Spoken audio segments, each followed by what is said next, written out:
Hello, আমি আবার আসলাম আপনাদেরকে আমার কিছু কথা শেয়ার করার ছিল। আমি ফেসবুকে ভিডিও দেওয়ার পর দেখলাম যে অনেকেই অনেক প্রশ্ন করছেন, নানা ধরনের মন্তব্য করছেন, আমার কথা হয়তো বিশ্বাস করছেন না। অনেকের একটা প্রশ্ন ছিল যে আসলে আমি দেশে আছি বা আসলে দুবাই যাইনি। আমি একটু খুলেই বলি, কারণ এই 15-20 দিন পরে যেহেতু আমি বলছি, আমি দুবাইতেই, দুবাইয়ের সার্জাতে আছি। এখন আমি দুবাই আসলাম কিভাবে সেটাও বলি। আমার একটা ক্লোজ ছোট ভাই আছে, খুব কাছের। তার নাম হচ্ছে কাউসার মোল্লা, তার বাবার নাম হচ্ছে ইয়াসিন মোল্লা। তো এই কাউসার মোল্লা আমার খুবই ভালো একটা ছোট ভাই, সে আমাকে সবসময় হেল্প করে। তার ওখানে আমি ছিলাম এক রাত। আহ, এক রাত ছিলাম, কারণ ওখানে থাকার পিছনে কারণ হচ্ছে মানে তার সাথে আবার আমাদের যে র্যাব 2, সেখানে খুবই ভালো সম্পর্ক। তার ওখানে একটা এএসআই আছে তুষার নাম, তার সাথে খুব ভালো সম্পর্ক থাকার কারণে সে কিন্তু প্রথম আমাকে ফোন দিয়ে জানায় যে ভাই এই ঝামেলা হয়েছে, আপনি জানতে পারছি, আপনি আমার বাসায় আসেন, এরপরে আমি আপনাকে দেশের বাইরে পাঠানোর ব্যবস্থা করব।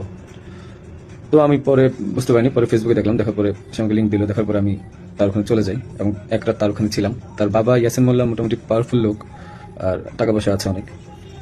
তো এই কাউসার যেহেতু র্যাবের সোর্স হিসেবে কাজ করে, তো সে আমাকে হেল্প করছে, অনেক হেল্প করছে, আমি ওখান থেকে চলে আসতে পারছি। আর এই কাউসারই কিন্তু আমাকে হাদির সাথে পরিচয় করে দিয়েছিল।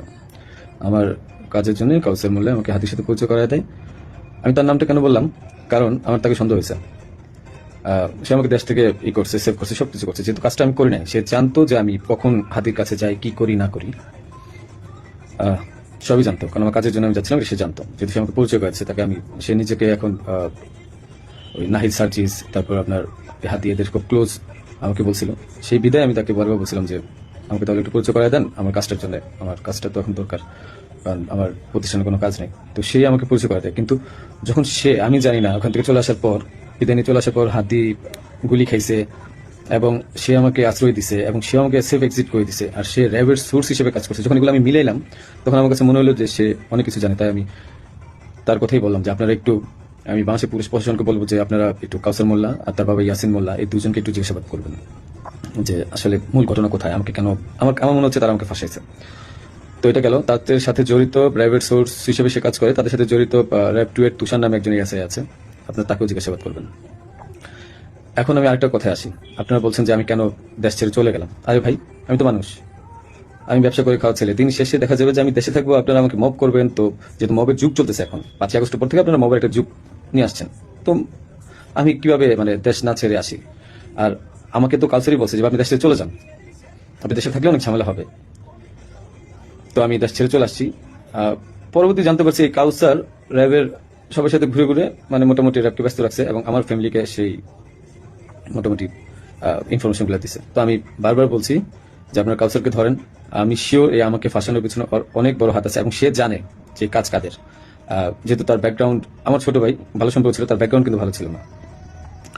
একটা ভিডিও আমি শেয়ার করবো, সে কিছুক্ষণ পরে, তারা তো আর্মস ছিল, এই ভিডিওটা আমি শেয়ার করবো। এটা আমাকে একজন পাঠাইছে। ওকে, আচ্ছা, এখন আরেকটা প্রশ্ন আপনাদের উত্তর দিই। আমি প্রশ্নগুলো নোট করছি, একটু একটা মিনিট। আচ্ছা, আমার ব্যাংকের যে ট্রানজেকশন, হ্যাঁ, আমার ব্যাংকের যে ট্রানজেকশন আমি বলি, আমি সরকারি কাজ যেহেতু করি, আমার ব্যাংকের ট্রানজেকশন প্রতি বছর যে টার্ন ওভার, এই প্রতিটা টার্ন ওভারের ব্যাট ট্যাক্স দেওয়া, আমি প্রুফ দেখাই আপনাদেরকে।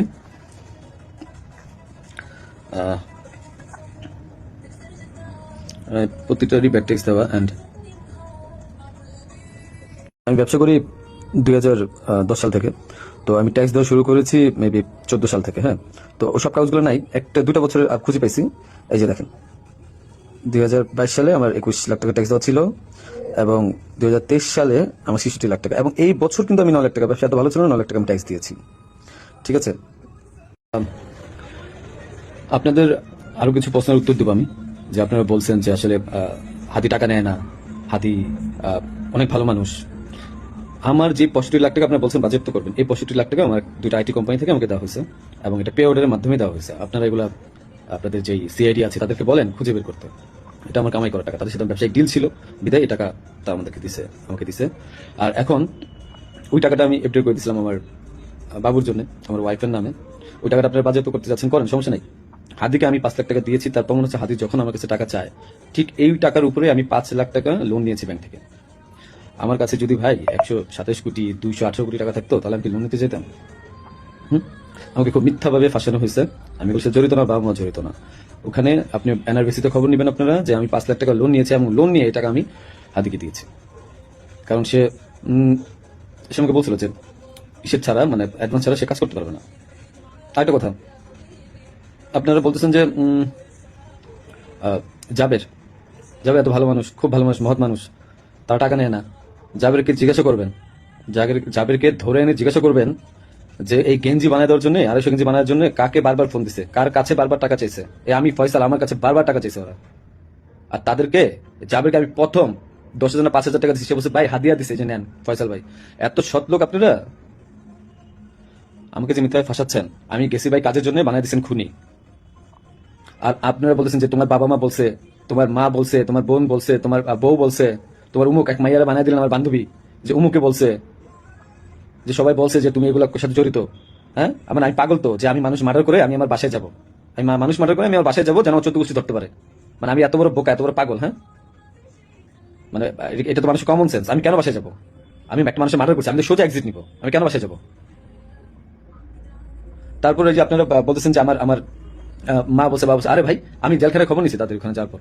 আমি আমার আত্মীয় স্বজন থেকে জেলখানায় খবর নিছি যে আসলে কি হয়েছে। আমার ওয়াইফ বলছে, আমার বাবা মা সেম একই কথা বলছে, যে তাদেরকে বলা হয়েছে বারবার যে রিমান্ডে যদি 164 না দেন তাহলে আমরা আবার আপনাদেরকে রিমান্ডে আনবো, তখন কিন্তু আমরা টর্চার করবো। তাহলে কি করবো যারা জীবনে কোনোদিন প্রথম জেলখানায় গেছে? কি মানে এগুলো কি আপনারা কি পাইছেন? যে আমি ওরা মার্ডার করছি, প্রমাণ কোথায় আপনাদের কাছে যে আমি ওকে মার্ডার করছি? আপনারা কালচারকে ধরেন। সে আমাকে কেন সেফ এক্সিটের ব্যবস্থা করছে? সে কেন বারবার আমাকে হেল্প করছে? কেন আমার সাথে হাতের সাথে পরিচয় করে দিচ্ছে? He knows everything. তারপরে যে ব্যাড ট্যাক্স টাকা, একটা প্রমাণ দেখেন তো কোথা থেকে টাকা ঢুকছে? আর ভাই আমার কামানো 65 লাখ টাকা আপনারা বাজেয়াপ্ত করে দিচ্ছেন। কেউ আমাকে টাকা দিছে? আমি ব্যবসা করে খাওয়াচ্ছি। আপনারা বারবার আমি বলতেছি আপনাদেরকে যে এখানে সাথে আমি জড়িত না। একটা পর একটা মিথ্যা ব্লেম দিচ্ছেন, যে কমেন্টের পর কমেন্ট গালাগালি করতেছেন, যা মন চাই করতেছেন। আর ভাই আপনাদের বাপ মায়ের দৌলত, আপনার বাপ মা কি বলবে? হ্যাঁ, যে আপনাকে জিজ্ঞাসা করেন যে গেঞ্জি কার কাছে বানিয়েছে, পতাকা কার কাছে বানিয়েছে, জিজ্ঞাসা করেন। এই খুনির বিচার হবে। আমাকে ফাঁসানোর চেষ্টা করছেন, করেন, কি করবেন? শাস্তি দিবেন, দেন। আমার বাপ মাকে, তারা তো কিছু করে নাই। হ্যাঁ, পুলিশ সব জানে। কোয়া থেকে পিস্তল উদ্ধার করছেন, আমার শালোককে ফাঁসায় নিয়ে কোথা থেকে পিস্তল উদ্ধার করে নিয়ে আসছে না? যা মন চায় পুকুর থেকে পিস্তল উদ্ধার করে নিয়ে আসছে। মানে এগুলো কি ফাইজলামি? হ্যাঁ, আমার বোনের পাশে পিস্তল পাইছেন, গুলি পাইছেন। এই গুলি পিস্তল আপনারা বলছেন বারবার যে তার পাশে চিপাচ্ছে। আরে ওই জায়গায় মোবাইল ফালাই দিছিল, ওই জায়গায় আমার মোবাইল ফালাইছে, ওই মোবাইল দেখছি ওটা বানাইছে গুলি পিস্তলের জায়গা না? বাসা থেকে কারো কাছে পাইছেন? কার বডি রিকভারি পাইছেন আপনারা? আপনি এদেরকে ধরেন, অনেক কিছু জানতে পারবেন।